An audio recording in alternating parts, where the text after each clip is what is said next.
Hello? Hi, yeah. I'd like to order a new sofa. A sofa? Something you sit on? You sell sofas, yeah? Right, I'd like to order a three-seater, please. How much? I only wanted one. What do you mean that is for one? Good grief. All right, fine. When can you deliver? What? 12 weeks? Oh, why 12 weeks? You make it from scratch? Fine. I'll just sit on the bloody floor then, shall I? For 12 weeks. Unbelievable. 12 weeks for a sofa. Hello, my little lovelies. I hope you're all well. How many have we got today? 6. We got 6 new videos for you today. Marvellous. They just appear out of thin air. Marvellous. Right.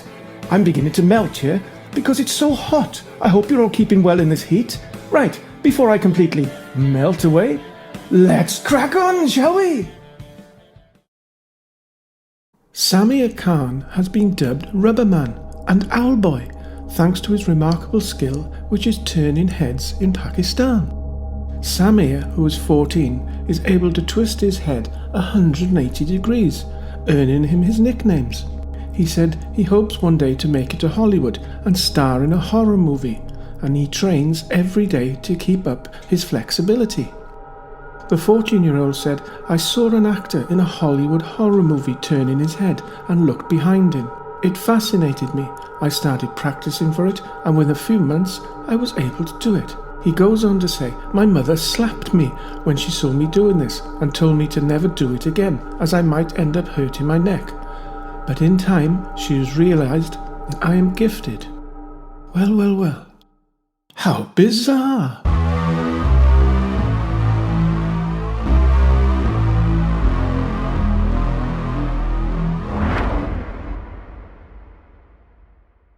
In the summer of 1915, Dr. D.K. Briggs of Blackville, South Carolina, was called to attend to a 30-year-old woman, Essie Dunbar, who had suffered an attack of epilepsy. He found no signs of life and declared her dead. The corpse was put in a wooden coffin, and the funeral arranged for 11 o'clock the following morning to give Essie's sister, who lived in a neighbouring town, the chance to participate. Although the ceremony was a lengthy one, with 3 preachers taking turns to perform, the sister had still not arrived when Essie's coffin was lowered into a 6-foot deep grave. She appeared a few moments later, however, and the ministers agreed to dig up the coffin so that she might see Essie one last time. But when the screws were removed and the coffin lid opened, Essie sat up in her coffin and smiled at her sister. She went on to live for another 47 years.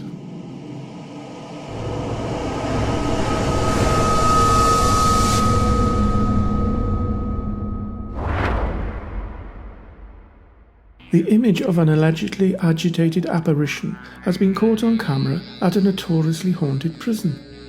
Built in 1779 before closing down in 1927, Bodmin Jail can be found nestled at the edge of Bodmin Moor in Cornwall, England, where it has since been turned into a hotel, museum and a gift shop.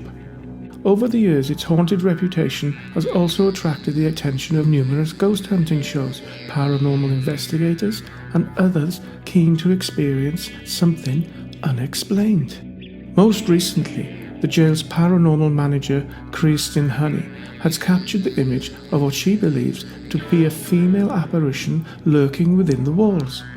The picture was taken during our last lockdown about 4 months ago in the Naval Wing, which is part of the attraction and now open to the public, she said.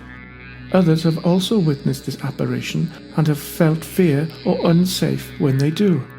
It is believed she resonates a very uncomfortable feeling. It is said she is extremely agitated and grumpy and would be the kind of woman to avoid.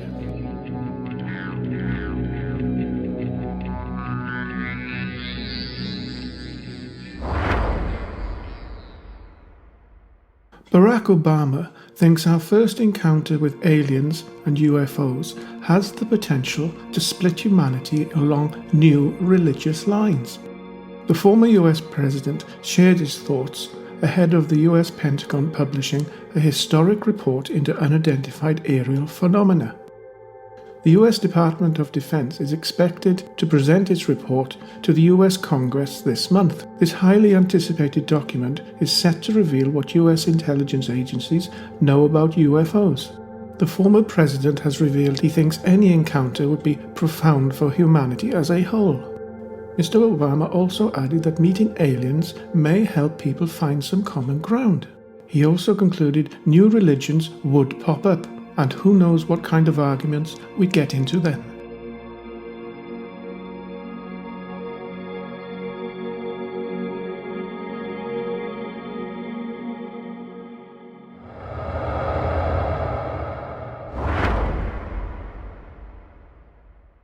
An international group of archaeologists have discovered a missing piece in the story of human evolution.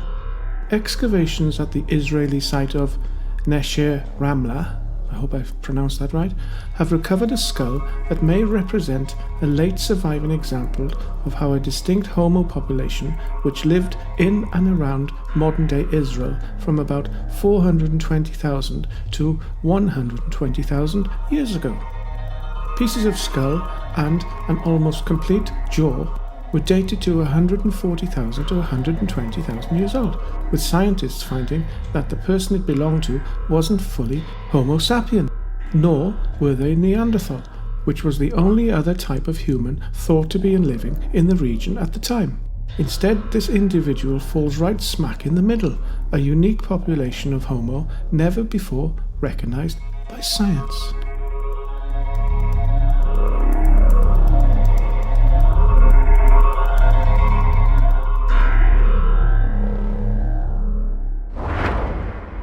Teenager killed two sisters after seeking to make a blood pact with a demon to sacrifice women in exchange for winning the lottery. Daniel Hussein, 19 years old, is on trial at the Old Bailey, accused of repeatedly stabbing Nicole Smallman and Bieber Henry in a park in the early hours of June the 6th last year. Friends found the women's bodies intertwined and concealed in a hedgerow the next day. Police allegedly uncovered a handwritten note in Hussein's home purporting to make a bargain with the demon to sacrifice 6 women in 6 months in exchange for winning a jackpot. It was allegedly signed in the defendant's own blood. He has since been convicted at the Old Bailey of these crimes and is now awaiting a very lengthy jail sentence.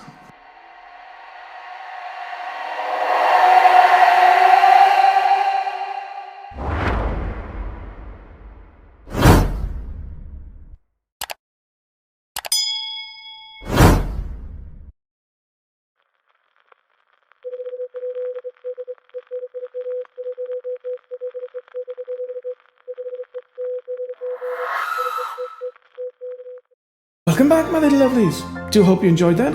As usual, let us know your thoughts. Keep everything nice and clean and tickety-boo. Can I have an ice cream? I'm too hot. I want an ice cream. Vanilla with a flake, 2 flakes. Ice cream, anybody? Anyone want an ice cream? Ta-da, my little lovelies. Ta-da.